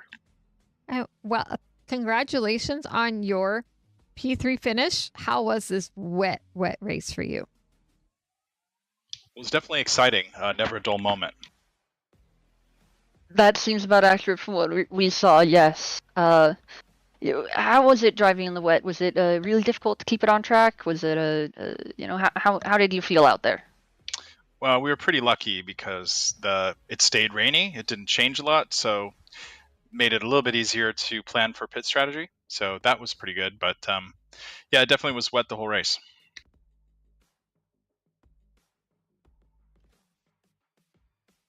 Yeah. So, you finished third. Do you feel like you maximized your performance? Do you feel like there could have been more in there? How do you feel about the result? Well, I let SVG through on my outlap from pit. I was a little slow getting up to speed, and so I let him by, and I regretted it later because he got second. So I should have held my position, but yeah, it worked out okay in the end. Yeah, well, who knows? Maybe if you had tried to fight it, there were a lot of incidents today. You could have been the unfortunate member of one of them and could have lost your P3. But you never really know with these races, and I don't think it's too terribly easy to be upset at a P3 finish. Yeah, I'll take P3 for my first race in D5. Okay, this was. Oh, that's right. You're one of the D6 drivers who got knocked up, aren't you? Yes, I am. So I was a little worried about this one this week. Wow, good for you. Well, double congratulations then. Thank you. So you've got a promotion and a podium finish. Yeah, I can't complain. Awesome. So the race for you, I think that you seemed like you were pretty uneventful out there for the most part. Yeah, on my outlap, I did get tapped in the back, and it didn't cause me to spin, so I was able to keep going. But it was right around where turn 5 or 6, where SVG got by me. So anyway, tough one. It was a racing incident, no big deal. But I carried on and ultimately got third. Awesome. Well, is there anyone you would like to give a shout out to? My CMS racing buddies, Roger Dismukes and Neil Leader. Awesome. Mac, do you have any other words? No, I think that's it. Great job on your podium on D5 debut. I hope to see you here again soon. Sounds great. Thank you. Take care, guys. You too. I will. Oh, hold on. I will return you. There you go. All right. Wait. Oh, it kicked me out of the VC somehow. Oh boy, I was like, wait a minute. That was too many beeps I heard in my ear. All of a sudden I was hearing all of a sudden I was hearing D5 talk about their race. I was like, wait, this isn't right. All right, well, it is time to grab Sig SVG, our second place finisher. Yes. Can we see? Yeah, we do. Move 2.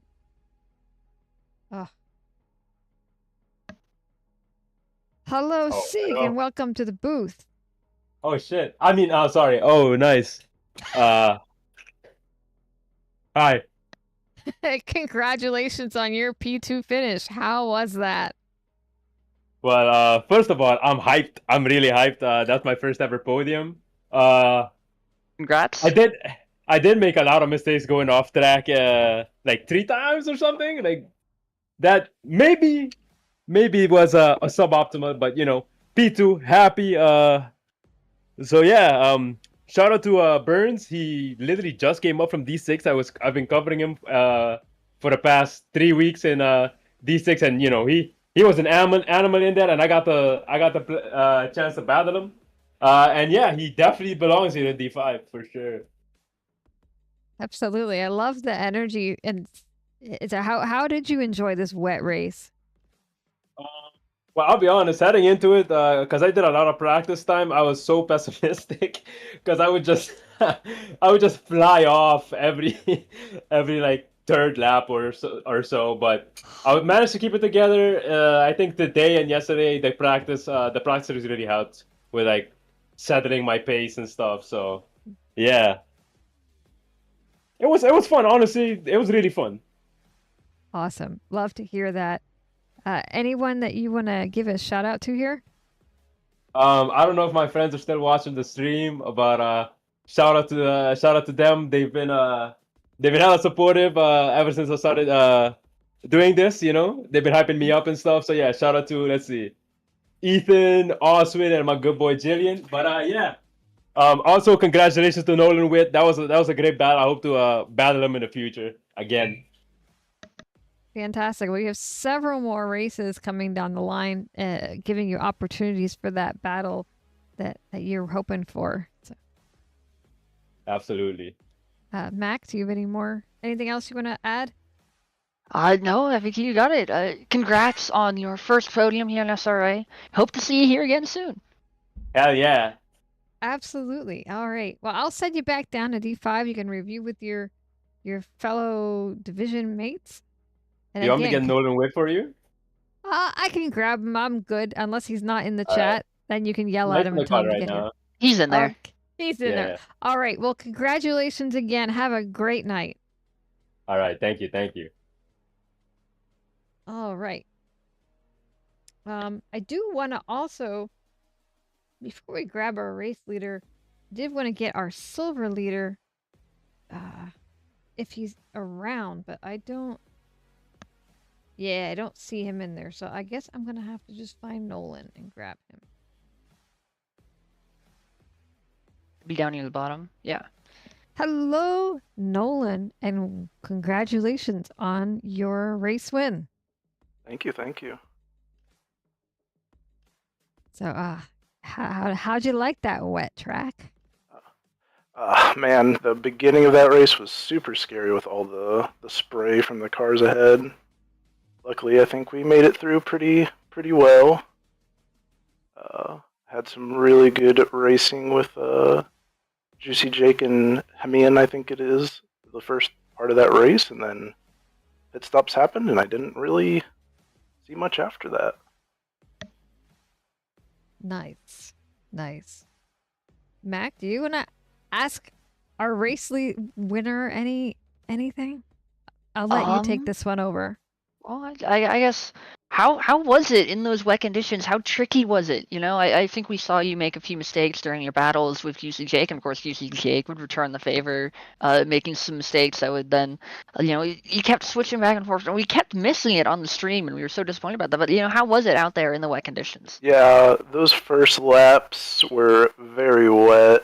That dry line came in, and I felt like Juicy Jake kind of knew that dry line once, like, cars kind of warmed it up, I guess. And then, yeah, I lost it once. He'd passed me. Then I think I ended up upping my traction control, and that really helped me stay stable for the rest of it, I'm glad you managed to find a solution. Yeah, definitely. Is there anyone you'd like to give a shout out to, or anything like that? Anything else you'd like to mention? Sure. Shout out to all my family and my brothers and my partner this season, A. Hopkins, for driving the Mercedes with me, even though he absolutely hates that Mercedes car. And shout out to my last season partner, Resonance, who was watching. I think that's it. Awesome. Well, I will let you get back to your division chat as you guys go over this race. And again, congratulations on that finish. Hope to see you up here again soon. Yep, thanks.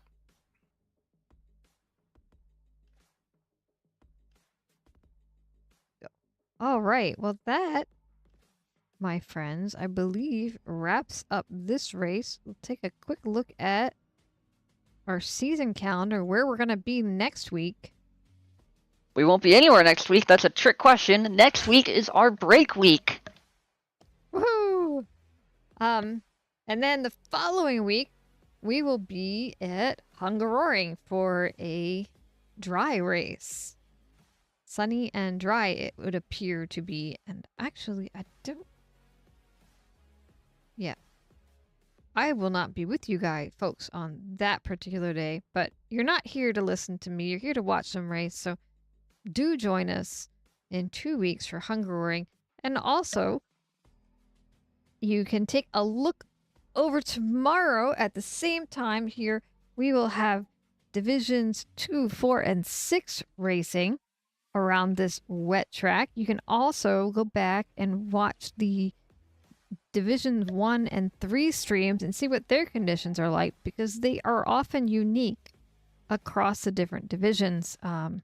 It's the weather's set with a variability, and it's kind of a roll of the dice what each server will get. So always great and interesting in that way when we have these variable weather races like that. So do check those out, and otherwise we'll see you in 2 weeks here again at the same time. Mac, would you like to send us out for the night? Yeah. Thank you all very much for watching. Again, make sure to check out tomorrow and in 2 weeks for the other races in other divisions and in Division 5. But until then, we will be signing off.